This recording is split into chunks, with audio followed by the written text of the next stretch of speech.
tous et bienvenue dans cette nouvelle vidéo. Je vous retrouve aujourd'hui pour vous parler d'un challenge auquel je compte bien participer pour ce mois d'octobre. Il s'agit du challenge Frisson d'octobre organisé par Gladys, donc de la chaîne Les Pépites de Gladys. Je vous mettrai bien sûr tous les liens juste en dessous en barre d'infos et vous aurez aussi sa vidéo présentation du challenge dans le petit i qui se trouve juste là-haut. C'est un challenge qui tombait vraiment à pic puisque déjà il est nouveau. C'est un challenge qui dure sur tout le mois d'octobre, donc du 1er au 31. Donc assez court, ce qui me va très bien aussi. Ça me permet d'avoir les possibilités de ne pas trop me perdre en route sur des challenges qui sont trop longs. Des fois j'ai un peu tendance à perdre eh bien la motivation. Là j'ai un mois. Il y a aussi très peu de menus, donc moi ça me va bien. J'ai pas forcément besoin de me faire une pile à lire énorme. Et du coup, en général, quand je me fais une énorme pile à lire, je ne m'en sors pas. Et là, comme vous le savez, si vous me suivez dans les vlogs, c'est assez compliqué en ce moment pour moi au niveau rythme de lecture. J'ai déjà parfois du mal en fait à terminer ne serait-ce qu'un livre. Et là, donc, le challenge de Gladys est juste idéal pour ça, puisqu'il n'y a que 4 consignes, ce qui veut dire potentiellement que 4 livres à lire en un mois. Voilà, donc ça sera un petit exploit pour moi si j'y arrive, étant donné les derniers mois qui sont passés au niveau de mes lectures. Mais voilà, j'avais envie de vous parler de ce challenge et de vous montrer ma petite sélection. J'ai décidé, alors il y a 4 consignes, mais j'ai décidé moi de mettre 2 livres par consigne afin encore une fois de me laisser le choix et la possibilité aussi de ne pas, de réussir ce challenge, puisque si je ne mets que 4 livres et que je n'arrive pas à lire certains livres choisis, je me dis que j'aurai toujours une deuxième option pour chaque menu. Voilà, donc écoutez, on va commencer tout de suite. J'essaierai de vous afficher peut-être le visuel ici des templates que Gladys a fait sur son Instagram. Vous aurez aussi son Instagram en barre d'infos si vous voulez aller voir ça et si vous avez besoin vous aussi des petits templates qu'elle a fait qui sont très très chouettes et pour poster sur Instagram. Et donc sur ce template, vous pouvez le voir, il y a 4 catégories avec donc 4 menus je dirais, je sais pas si c'est vraiment catégorie ou menu, mais en tout cas il y en a 4 avec des petites consignes, des mots-clés. Et moi j'ai décidé de faire ce challenge en plus, j'ai oublié de vous le préciser, mais de le faire uniquement en numérique puisque actuellement ma palle globale est en chantier total, sauf la partie numérique.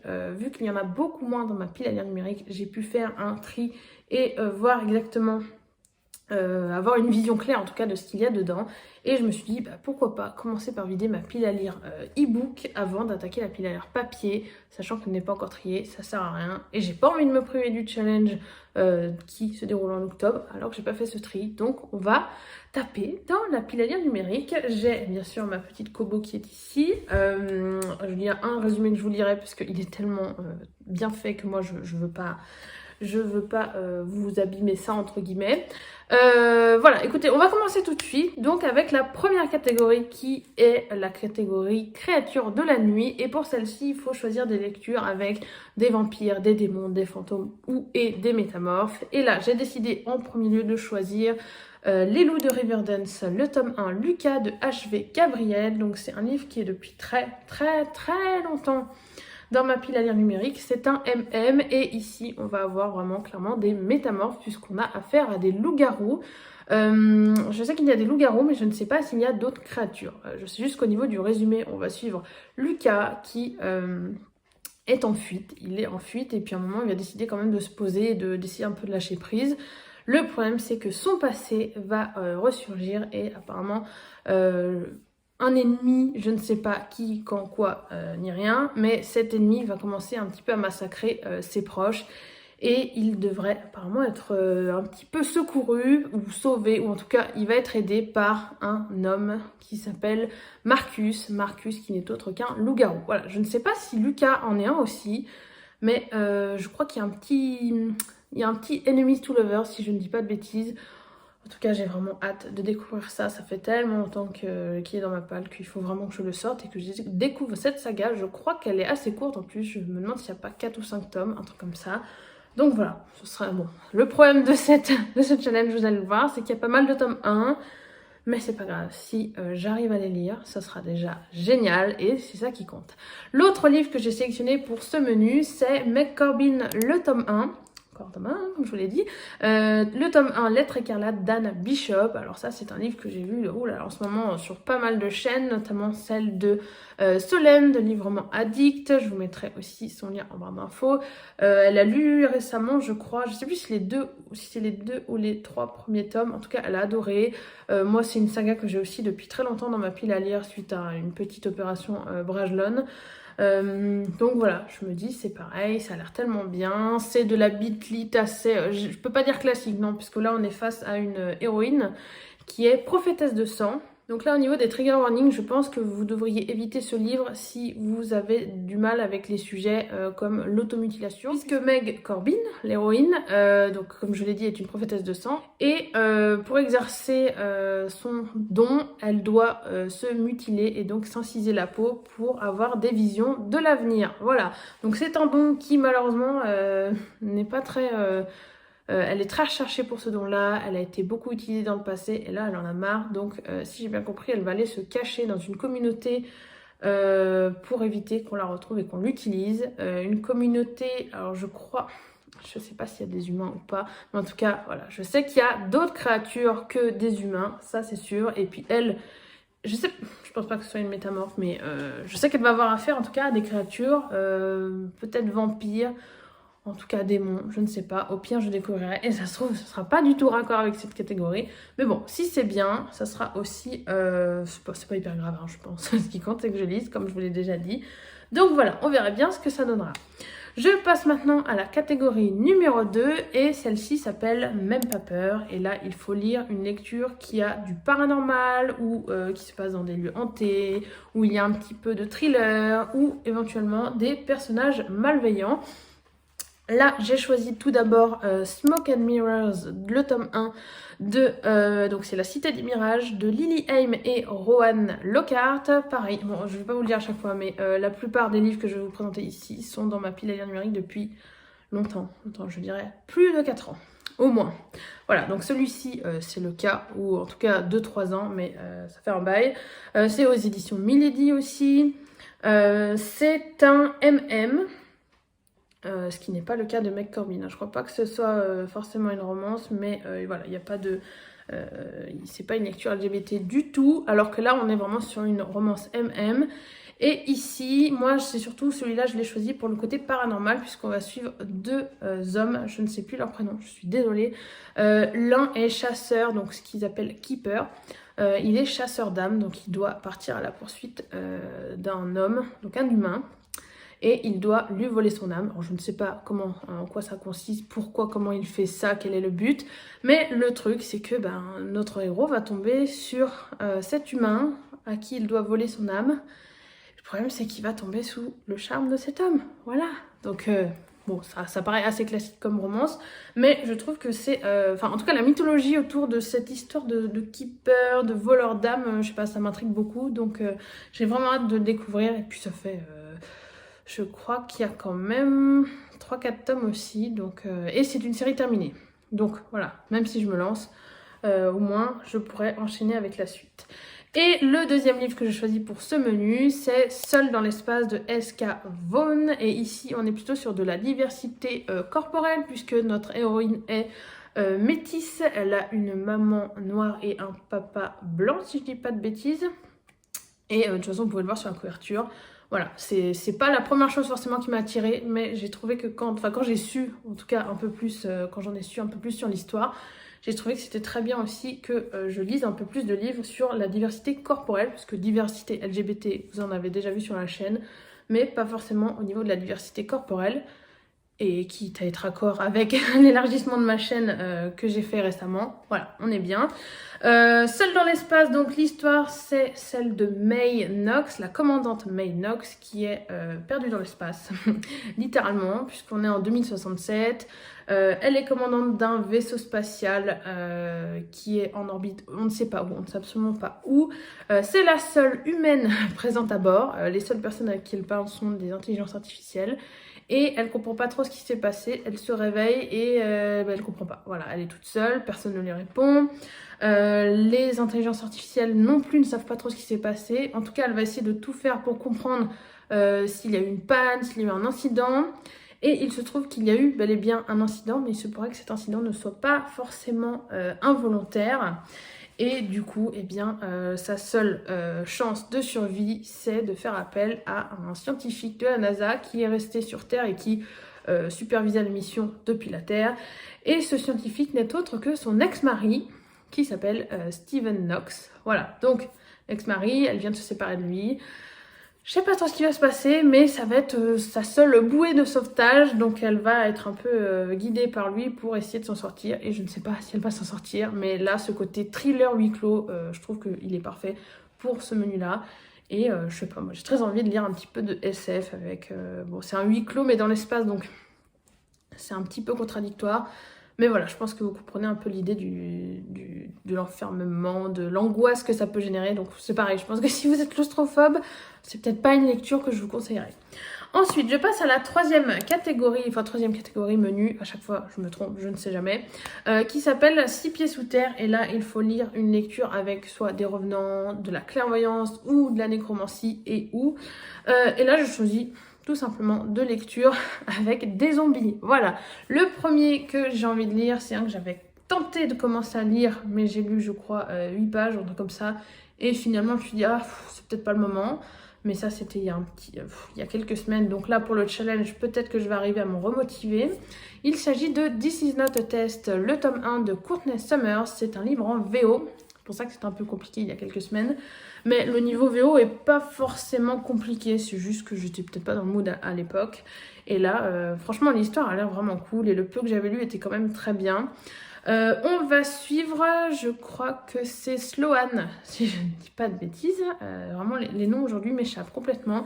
Sloane, qui donc est une adolescente, qui a une vie vraiment compliquée. Elle a subi des choses vraiment pas... Donc je pense pareil, niveau trigger warning, attention. Parents abusifs, tentative de suicide, etc. Voilà, évitez si c'est gênant pour vous parce qu'on commence direct là-dessus. Hein. Voilà, le peu que j'ai lu, on est en plein dedans, donc voilà, je veux pas que ça heurte qui que ce soit si éventuellement l'histoire vous tente. Faites gaffe. Donc voilà, on est sur Sloane qui, elle a plus envie de vivre. Elle veut se suicider, hein, clairement, parce qu'elle a trop subi de choses.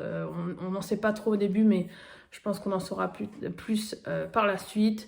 Elle est complètement... voilà, elle en peut plus. Mais le jour où elle décide de mettre fin à ses jours, eh bien l'apocalypse arrive puisqu'il y a une invasion de zombies. Donc je ne sais pas d'où ils viennent ni comment quoi. Tout ce que je sais, c'est que voilà, le matin du jour où elle décide de mettre... de se suicider, eh bien, ce sont les zombies qui vont taper à sa porte. Donc, voilà, en fait, on va la suivre 7 jours après cette invasion. Et là, on la retrouve avec 5 autres élèves de son lycée. Ils sont réfugiés dans le lycée pour essayer d'être à l'abri des zombies et ne pas mourir.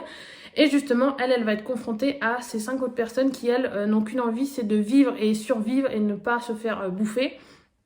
Et elle va être un petit peu coincée parce que elle sait plus trop. Du coup, elle sait plus trop si elle a envie toujours de vivre ou si elle a envie de continuer sur sa lancée de se suicider. Et du coup, est-ce que je vais pas aller me jeter dans les zombies pour que ce soit fait? Voilà, elle est dans cet entre-deux et j'ai vraiment hâte de voir ce que ça va donner, quelle réflexion ça peut aussi apporter, parce que c'est vraiment une situation quand même assez inédite et compliquée à vivre, je pense, pour elle. Donc voilà, le peu que j'ai lu, en tout cas, Sloane m'avait touchée, donc je me dis, ça pourra en tout cas me donner envie de poursuivre, je pense. Et bien sûr, je vous en dirai des nouvelles dès que ce sera lu. L'autre livre de zombies que j'ai sélectionné, c'est Benny Imura, le tome 1, Apocalypse Zombie de Jonathan Maberry. Voilà, alors là, c'est pareil. Je crois que cette fois, c'est chez Castlemore, mais c'était à l'occasion d'une promo. Je n'ai jamais entendu parler de ce livre. Je ne sais pas du tout ce qu'il vaut, mais le résumé m'avait carrément hypé puisqu'on va suivre Benny Imura, qui vit dans un monde où, en tout cas lui, il vit à un endroit où il y a une barrière qui les protège des zombies qui sont à l'extérieur. Il vit avec son grand frère qui lui a fait de son métier, en tout cas est devenu chasseur de zombies, tueur de zombies. Et Benny, lui, tout ce qu'il a envie, c'est de faire comme son grand frère pour plus tard aller tuer du zombie et venger surtout la mort de ses parents. Le jour où il va devenir comme son frère, où il va pouvoir sortir au-delà de cette barrière pour aller tuer du zombie, eh bien il va se rendre compte que en fait la vraie menace c'était peut-être pas les zombies. Voilà, c'est tout ce qu'en dit le résumé, mais voilà, je trouve ça hyper intriguant. Bon, ça reste en même temps un peu classique, hein, ce côté, voilà, toute sa vie, il a eu envie de faire un truc, et le jour où il peut le faire, bah, il découvre que, oh là là, on lui a caché plein de choses. Mais bon, voilà, ça fait, je crois que ça fait vraiment très longtemps que je n'ai pas lu de livre avec des zombies. Le dernier, pour vous dire, je crois que ça devait être, je vous mettrai à l'écran, parce que je ne sais plus le titre. Je vois la couverture, mais je ne sais plus. Vivant. Pardon, c'est Vivant de Isaac Marion. Je dis pas de bêtises. Bon, vous aurez de toute façon la couverture, parce que moi je suis sûre que je me trompe. Qui a été adapté aussi en film sous le titre Warm Bodies. Voilà, je crois que c'est le dernier livre de zombies que j'ai lu. C'est pour vous dire, ça date vraiment. Quoique j'avais la chaîne, je crois, à l'époque. Je sais plus. Bref. Donc voilà, ça sera l'occasion avec ces 2 lectures pour ce menu de me lire un peu de zombies. Ça fait longtemps et on a un petit côté aussi post-apo, tout ça. Donc pile, vraiment parfait pour la période. Et enfin, je termine avec le 4e menu qui s'appelle Préparons Samhain. Et là, il faut lire des choses en rapport avec... il faut qu'il y ait de la sorcellerie, de la magie et ou du féminisme. Et là, j'ai choisi une petite nouvelle que j'ai repérée sur le site des éditions Reine de Cœur, qui est un site qui vend uniquement des romances lesbiennes. Là, pour autant, cette petite nouvelle, je sais pas si c'est vraiment de la romance, parce que je vais vous dire le résumé, je sais pas où on peut vraiment caser de la romance. On va suivre Kimberley, qui est un petit peu un cliché sur pattes. C'est une demoiselle qui adore sortir, tout ce qui compte dans sa vie, c'est ça, c'est les soirées avec ses amis de la haute société. Ses parents aussi sont très riches, donc ils lui font un peu, tous ses caprices. Et un jour, lors d'une soirée, bien, le soir d'Halloween, si je ne me trompe pas, le soir d'Halloween, elle va se disputer violemment avec un groupe de jeunes femmes, des jeunes femmes qui sont homosexuelles.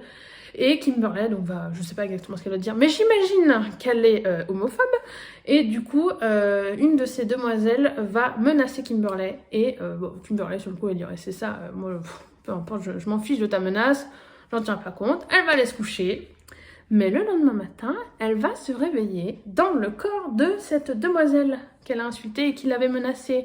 Voilà, donc ça va être un petit peu, je trouve ça un petit peu cocasse de mettre l'homophobe dans le corps d'une personne homosexuelle. Alors cocasse, mais voilà, j'espère que ça va apporter des bonnes réflexions, mais je pense que si Reine de Cœur édite ce livre, c'est qu'on n'est pas dans un livre homophobe, sinon ça n'aurait pas de sens, voilà. Donc j'ai hâte de pouvoir vous en parler, ça va être très très vite lu, je sais plus combien de pages elle fait, mais c'est une petite nouvelle, donc moins de 100 pages, ça c'est sûr. Et puis la couverture est trop belle, j'adore la couverture, je pense que je vais me garder ça pour vraiment quelques jours avant Halloween, vu qu'on est vraiment dans la période. Je pourrais le lire là début octobre, mais ça aurait pas vraiment de... Ça serait moins drôle quoi quand même. Voilà, je serais moins dans l'ambiance et j'ai vraiment hâte. Lui, je sais que je vais le lire. Franchement, il n'y a pas de doute, vu la taille. Voilà, vraiment que ce soit vraiment pas très bien écrit, mais voilà, j'ai hâte de pouvoir vous en parler. Et enfin, le dernier livre de cette sélection, c'est Affaires de cœur, tome 1, 6 de cœur de L.H. Cosway. Donc là, c'est pour celui-là que je vais vous lire le résumé. Donc c'est chez MXM Bookmark, la couverture que j'aime beaucoup, très très jolie. Ici, donc le résumé, je vous le lis et vous allez voir tout de suite le rapport avec sorcellerie, magie, féminisme. Approchez et faites la connaissance de Jay Fields, illusionniste, mentaliste et manipulateur. Je réfléchis en 3 dimensions quand vous pensez en ligne droite. Je vous montre une table et vous croyez voir une chaise. Fumée, miroir, tour de passe-passe, je détourne votre attention. Je fais mes tours et vous abuse. Mais surtout, je vous en mets plein les yeux. On pense que j'ai tué un homme, mais je n'ai rien fait. Cela fait partie de mon plan, la vengeance. Voilà ce que je désire. Pour moi et pour elle, pour nous 6. Elle ne se souvient pas de moi, mais pourtant, elle est la clé de tout. Ma récompense au bout du chemin, enfin, si je parviens à me retenir de l'approcher. Allez, choisissez une carte, entrez et assistez au spectacle. Regardez mes mains, scrutez-les avec attention et oubliez ce qui se passe à côté, pendant que je détruis votre univers depuis la scène, juste ici, sous les projecteurs. Voilà, donc j'ai trouvé le résumé, je me rappelle à l'époque, le résumé m'avait complètement hypé aussi, puisque c'est hyper intriguant. Je pense qu'on est ici sur une romance MF, je crois pas qu'il y ait du MM ou quoi que ce soit, mais ça a l'air... c'est un univers que je n'ai jamais univers de la magie, de l'illusion, du mentalisme, etc. C'est vraiment... Je n'ai jamais lu de livre là-dessus et je trouvais que ça allait bien avec le côté magie, même si c'est pas de la vraie magie au sens propre. Je pense quand même qu'on est dans ce petit côté, pas féerique, mais oui, magie tout court, voilà. Donc on verra bien ce que ça donnera. Je crois qu'il a des bonnes notes sur Livre Addict et que c'est aussi le premier tome d'une série plutôt courte. Donc voilà, normalement, je vous ai dit, j'ai mis plein de tomes dans cette sélection et si je me suis bien débrouillée, ce sont à chaque fois des sagas pas trop longues. Voilà, par exemple, je vous ai pas mis de tome de la Dague Noire, même si moi j'en suis déjà au tome 11, je crois. Je sais qu'il y en a plus de 16 ou 10, non, plus de 18 je crois, donc non, j'allais pas, même si c'est une saga que je vais continuer, j'ai préféré me contenter de prendre des tomes 1 quand même de petites sagas, pour me laisser la possibilité de les continuer et de les terminer surtout, hein, n'est-ce pas? Donc voilà, je ne peux pas vous en dire plus sur 6 de cœur. Je n'en sais pas plus moi-même, mais j'espère que ça vous aura intrigué aussi. Et surtout, j'espère que cette petite sélection de 8 livres vous aura plu pour le challenge Frisson d'octobre. N'hésitez pas à me dire si vous avez lu un de ces livres, si vous m'en conseillez un plutôt qu'un autre à commencer en premier par exemple. Et si, n'hésitez pas à me dire surtout si vous participez à ce challenge ou à n'importe quel autre challenge de l'automne ou pour Halloween. Je sais qu'il y en a plein d'autres. Je vous invite d'ailleurs à aller voir mon post Instagram si vous êtes encore en recherche en ce mois d'octobre de challenge pour la période, puisque j'avais répertorié les différents challenges que j'avais trouvés. Il y en a même qui sont en VO. Donc voilà, ça regroupe pas mal de choses. Certains sont uniquement sur l'automne, uniquement sur Halloween, uniquement sur un mois, uniquement sur certains 3-4 jours avant Halloween. Voilà, donc vous aurez le choix si vous ne savez toujours pas quoi faire. Et voilà, je crois que je vous ai tout dit. Donc écoutez, je vais vous laisser là-dessus. N'hésitez pas à liker la vidéo si elle vous a plu et à vous abonner pour voir les prochaines. Je vous souhaite à tous une très bonne journée ou une très bonne soirée selon le moment où vous regarderez cette vidéo. Et je vous dis à la prochaine. Salut!